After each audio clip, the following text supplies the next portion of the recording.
उमेदवार मागे घेण्यासाठी काय काय मला आलेला आहे? तुम्ही एक लोकप्रतिनिधी आहात, 3 टर्म झाले तुम्ही लोकप्रतिनिधी हो आहात. एक लोकप्रतिनिधी दुसऱ्या लोकप्रतिनिधीला बार्गेनिंग करतो किंवा ब्लॅकमेलिंग करतो, हा फार मोठा धक्कादायक विषय तुम्ही मांडलेला आहे. याचे काही पुरावे आपण येत्या काही दिवसात सादर करणार आहात. असं आहे, ज्यांच्या विषयावर तुम्ही बोलत आहे महाराष्ट्रामध्ये तोडीमध्ये, ब्लॅकमेलिंगमध्ये आणि वसुलीमध्ये त्यांचा नंबर 1 काम आहे. ज्या ठिकाणी ज्या ताटामध्ये ते खातात त्याच्याच पाठीमध्ये खंजीर खुपसण्याचं काम हे अचलपूर मतदारसंघाच्या आमदारांनी नेहमी केलेलं आहे.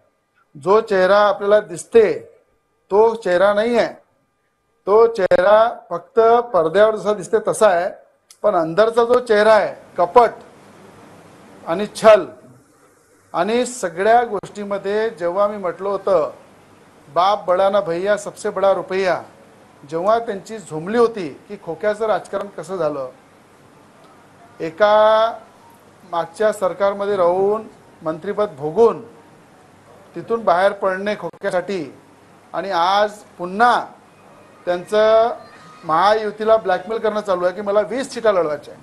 अरे बाबा, आपल्या मतदारसंघामध्ये डिपॉझिट जप्त झालेला आहे. तुम्ही अमरावती जिल्ह्यामध्ये जी सीट उभी केली फक्त नवनीत राणाला पाळासाठी केली. ना नवनीत राणा ना जिल्ह्याच्या विकासाचा विचार केला, ना येणाऱ्या जिल्ह्याच्या भविष्याचा विचार केला, ना या शेतकऱ्यांचा विचार केला. मी स्वतः 4-4 वेळा शेतकऱ्यांसाठी जेलमध्ये गेलो, आंदोलन केले. त्यांनी एक आंदोलन दाखवा की एक दिवस रात्रभर कुठे जेलमध्ये राहिला असं. आंदोलनही करणे म्हणजे फक्त तोड्या करणे अशी परिस्थिती आहे.